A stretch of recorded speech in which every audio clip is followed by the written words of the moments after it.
কথা উঠেছে যে তারেক জিয়া ঈদের নামাজ পড়লো, টুপি পড়লো না, তার মায়ের জানাজা পড়লো, টুপি পড়লো না। এই টুপি না পরে জানাজা পড়ায় তারেক জিয়ার ব্যাপারে অনেক সমালোচনা হচ্ছে। আরে ভাই, টুপি পরা এটা একটা মুস্তাহাব আমল বা সুন্নাহ আমল।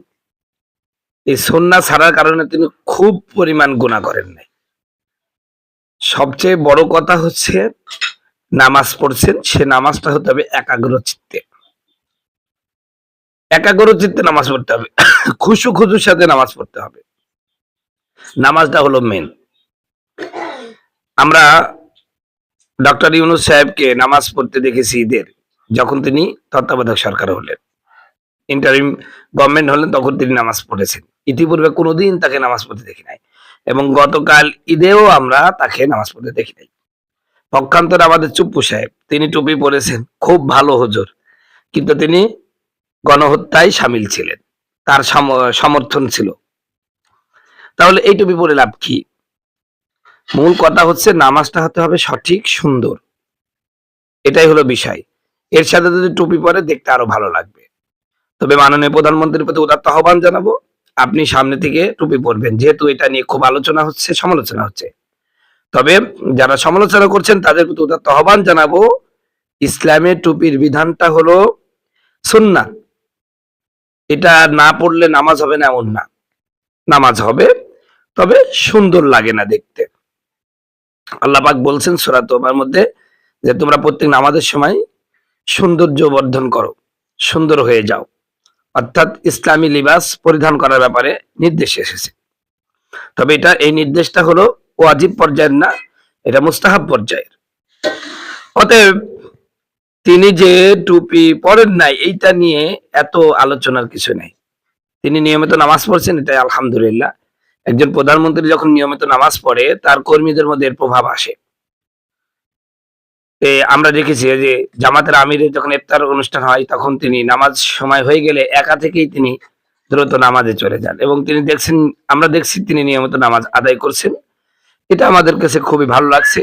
এটা যারা বিএনপির দল করে তাদের কর্মীদের জন্য একটা উৎসাহ কাজ করবে, যে আমাদের নেতা প্রাইম মিনিস্টার তিনি যদি নামাজ পড়ে, তা আমি ছোটখাটো নেতা, আমি নামাজ পড়বো না কেন? আমার তো অবশ্যই নামাজ পড়তে হবে। তো নামাজটাই হলো মূল। আমি চাই টুপি পরেন আর না পরেন, জুব্বা পরেন আর না পরেন, পাঞ্জাবি পরেন আর না পরেন, আপনি নামাজ পড়েন। নামাজ পড়তে পড়তে একদিন আপনার মধ্যে পরিবর্তন আসবে ইনশাআল্লাহ, অবশ্যই আসবে। তো নামাজটাই হলো আমাদের মূল উদ্দেশ্য। টুপিটা ঐচ্ছিক বিষয়, যদি পড়েন আলহামদুলিল্লাহ, আর না পড়লেও সমস্যা নাই, কিন্তু নামাজ পড়তে হবে। তিনি যে নামাজ পড়ছেন, ইতিপূর্বে আমরা যে সমস্ত নেতা নেত্রী পেয়েছি, কয়জন বা নামাজ পড়তো? উনি তো 5 ওয়াক্ত নামাজ পড়ছেন, এটাই তো অনেক আলহামদুলিল্লাহ। সে সাথে জাইমা রহমান নির্বাচনের আগে যে শালীন ভাবে চলছিলেন, চুল টুল ঢেকে, আমি মাননীয় প্রধানমন্ত্রীর প্রতি উদাত্ত আহ্বান জানাবো, আপনার মেয়েকে নির্বাচনের আগে যেভাবে দেখেছি, এখনো আমরা সেভাবেই দেখতে চাই। কিন্তু যদি না দেখি, তাহলে জনগণ এখনই অলরেডি বলা শুরু করেছে, তাহলে ভোটের জন্যই ওই মাথায় কাপড় ছিল, ভোটের জন্য এই শালীনতা ছিল, আজান শুনলে মাথায় কাপড় দিত, এটা জনগণ অলরেডি বলা শুরু করেছে। আমি মাননীয় প্রধানমন্ত্রীর প্রতি উদাত্ত আহ্বান জানাবো, আপনার পরিবার নিয়ে যেন কথা বলতে না পারে কেউ, এজন্য এই বিষয়গুলো আমরা একটু উপলব্ধি করার চেষ্টা করি। তোমার এই চরিত্র যদি দুনিয়ায় এমন হয়, তুমি মমতাজের কনসার্টেও তুমি প্রধান অতিথি, মাহফিলের সভাপতি, তুমি দুমুখ সব কথা বলুন, ঠিক কিনা? এইরকম বলতে পারেন, হুজুর আমি তো নেতা, ইউনিয়নের দায়িত্ব আমার, ওয়ার্ডের দায়িত্ব আমার, আমার একটা থানার দায়িত্ব, একটা মন্ত্রণালয়ের দায়িত্ব, জনগণের কাজ করতে গিয়ে নামাজ পড়তে পারি নাই। আল্লাহ রাব্বুল আলামিন তাদের বিরুদ্ধে একজন সাহাবীকে তুলবেন, নাম হযরতে ওমর ইবনে খাত্তাব, গোটা পৃথিবীর পৃথিবীর বাদশা, তিনি বলেন সুবহানাল্লাহ, পৃথিবীর বাদশা। আমরা তো একটু হজ করে আসলেই মনে করি অনেক কিছু হয়ে গেছে, 5 ওয়াক্ত নামাজ পড়লেই মনে করি কি অনেক কিছু হয়ে গেছে। নামের আগে দেখো আল্লাহ লিখা, তার মদের আসরে সে থাকে, আছে কি নাই? নামের আগে দেখো আল্লাহ লিখা, তার নাচের আসরে সে থাকে। মাহফিলের সভাপতি, আবার মমতাজ আসবে, কনসার্ট হবে, সেখানকারও মাননীয় কথা বলছে না, আছে কি নাই?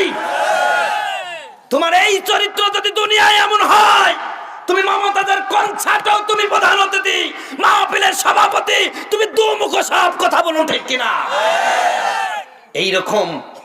এইরকম পোল্ট্রি মারা লোকের ইসলামে কোনো ভাত নাই, কোনো সুযোগই নাই, কথা বলুন, ঠিক কিনা?